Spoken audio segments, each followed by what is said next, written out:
revelação dos mistérios da redenção.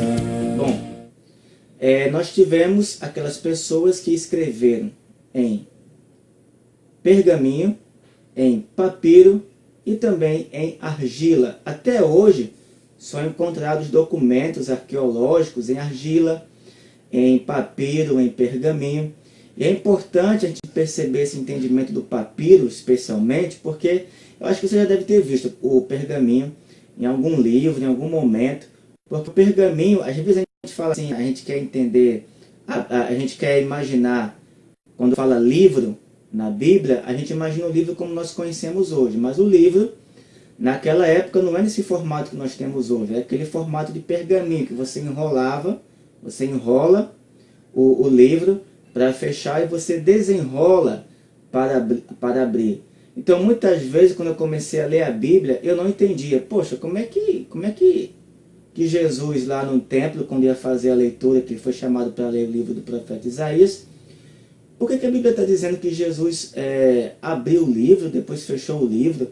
No Apocalipse também, abre o livro, fecha o livro. Então, depois que eu fui entender, estudando, né, mais um pouco, que era a realidade do pergaminho. Então, para você ler um pergaminho, você desenrola aquele material ali, faz a sua leitura, depois você enrola e guarda ele enroladinho. Então, por isso que tem essa linguagem aí do enrolar e desenrolar do livro, que você vê várias vezes na palavra de Deus sendo mencionado.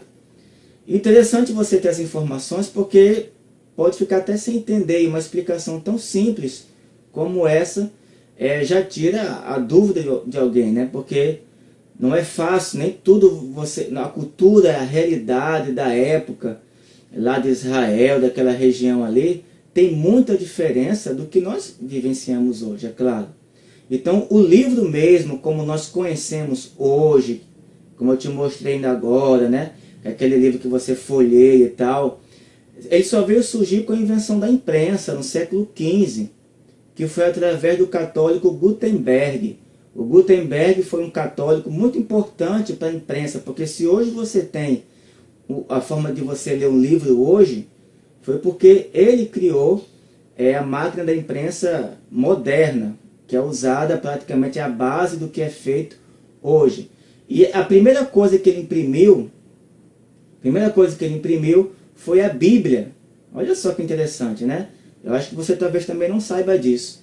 Que quem criou a imprensa propriamente dita, foi um católico, e a primeira coisa que foi produzida foi a Bíblia. Mas veja só, tudo era colocado caractere por caractere, ou seja, letra por letra, formando ali o texto, formando a página completa do livro para ser prensada. Ou seja, como se fosse o quê? Você pega uma prensa com aquela forma, com aquelas letras, uma página completa, e você bota tipo uma tinta específica para tal, né? E você imprensa ela, por isso que o nome é prensa, imprensa ela contra a folha e fica ali marcado o texto todo de uma vez só, a página ali completa.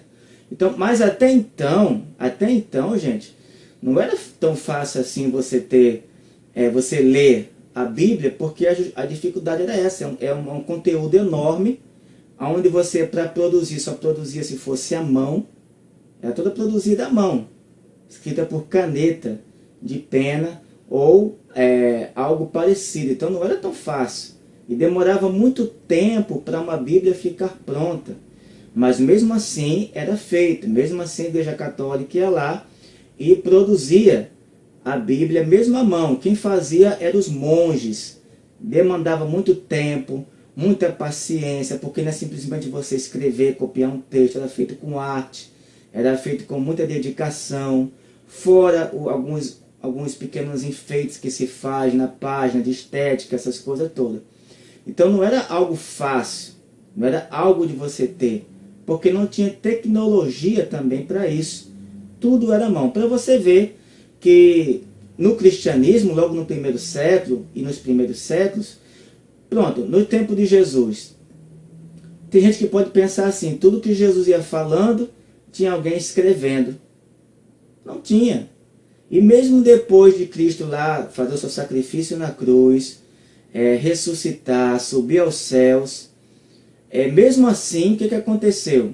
Mesmo assim, ainda demorou algumas décadas, 2 décadas, para ser escrito o primeiro livro do Novo Testamento, que foi a carta de São Paulo aos Tessalonicenses por volta do ano 50 do século I. Então não era uma coisa fácil. Hoje é bem mais fácil, com a gráfica ou com a imprensa, você ter acesso a uma Bíblia. Então, mas mesmo assim, não se esqueça, não foi o protestantismo que começou a produzir Bíblia na imprensa, não. Foi a Igreja Católica, especialmente através de um católico chamado o Gutenberg. Isso no século XV. No século XVI é que Martinho Lutero, no outro século, que Martinho Lutero começou a usar a gráfica para produzir as Bíblias lá na versão dos protestantes, que é o que nós vamos ver também. E a Bíblia foi construída ao longo dos milênios, ao longo de séculos, na verdade milênios, e ela possui como é que eu vou dizer, classificações, ela possui uma organização. Por exemplo, os 5 primeiros livros da Bíblia são chamados Pentateuco. Penta vem de 5, os 5 livros da Bíblia, que é Gênesis, Êxodo, Levítico, Número e Deuteronômio. Então são os primeiros 5 livros da Bíblia, o Pentateuco, ok? Mas também temos o que? Os livros sapienciais. O que são os livros sapienciais? Sapiência vem de sabedoria. Então são livros que falam muito sobre reflexão, sobre conselhos, pensamentos sobre a vida. É uma sabedoria, mas não é uma sabedoria das coisas meramente humanas. Fala de uma sabedoria com uma sabedoria inspirada. Você pensar, refletir sobre as coisas do alto. Então tem um livro de Salmos que se encaixa aí, o livro de Eclesiastes, o livro de sabedoria. Também temos o que? Os livros históricos, que vão narrar o que? A parte mais histórica do povo de Deus, que é o livro dos reis, livro de juízes, crônicas. E também tem os livros dos profetas, os livros proféticos, né? Que é o livro de Daniel, o livro de Jó, Isaías, o livro de Ezequiel. Então são vários livros que nós temos também na Bíblia. Isso aí quanto ao Antigo Testamento. No Novo Testamento, a gente vai ter a seguinte classificação.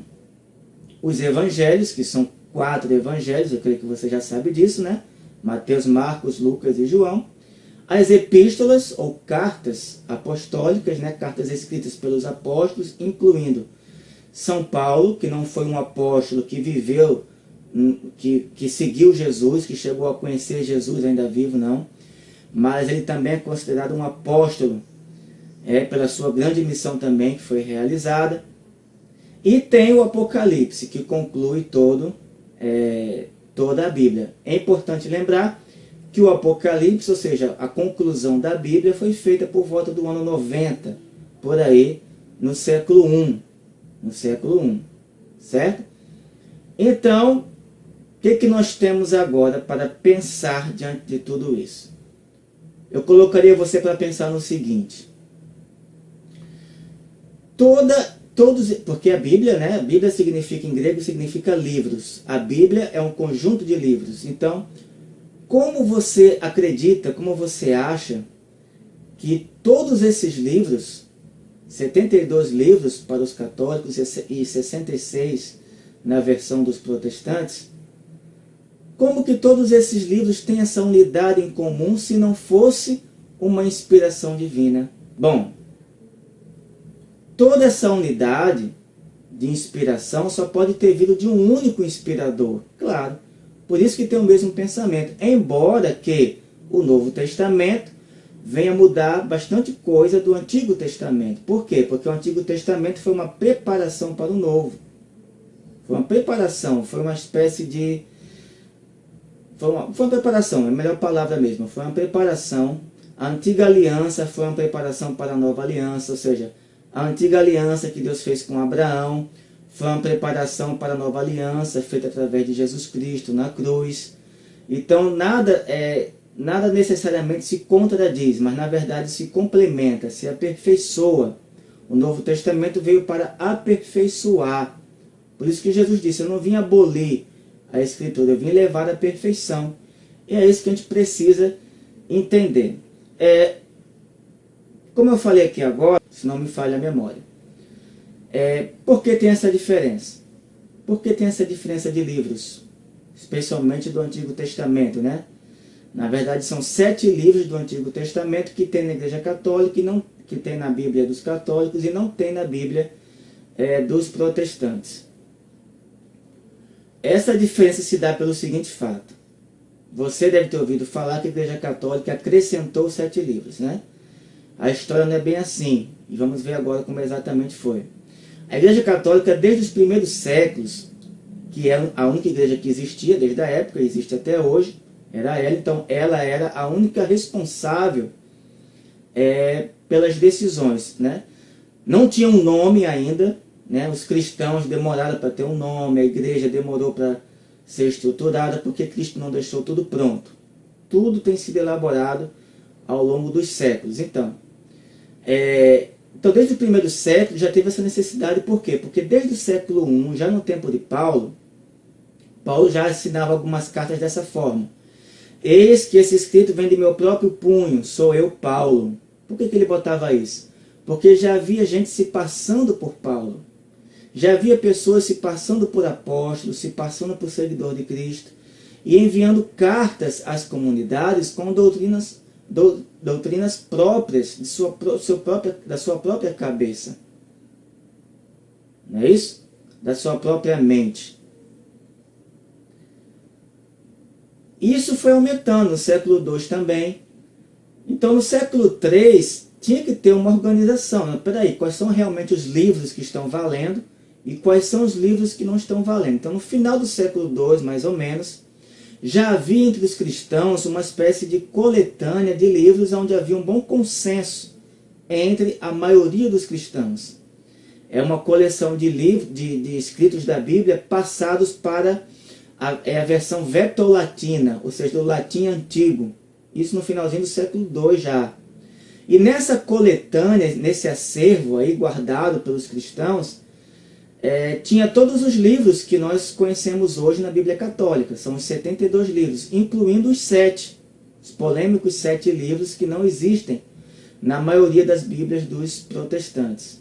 Então, esses 7 livros já estavam incluídos nessa coleção histórica do finalzinho do século II, que já tinha sido organizada, porque havia muito escrito falso, muitos escritos falsos, se passando por escritos santos, mas que não eram. Então, o que aconteceu? Foi baseado nessa coletânea que a Igreja Católica, essa coletânea do século II, em latim antigo, vetolatina, baseado nessa coletânea, que a Igreja, claro, foi um dos critérios, obviamente, teve outros critérios, mas baseado essencialmente nessa coletânea dos primeiros cristãos, que a Igreja Católica oficializou nos concílios, pela primeira vez, a sua lista de livros canônicos, de livros reconhecidos como sendo inspirados. Não foi depois, não foi séculos depois, foi logo no início, finalzinho do século II. Né? Já foi feita essa organização. O que aconteceu é que ao longo dos séculos, essa coleção foi sendo confirmada porque voltavam a questionar esses livros. Havia muito questionamento, não era só sobre os 7 livros não, do Antigo Testamento, não. As pessoas questionavam livros do Novo Testamento, né? Carta aos Hebreus, carta de Pedro. Aí a igreja ia lá e confirmava, não, esses livros são autênticos, a carta de Pedro é autêntica, carta aos Hebreus é autêntica, embora até hoje não se tenha certeza do seu autor, mas se tenha certeza da sua autenticidade.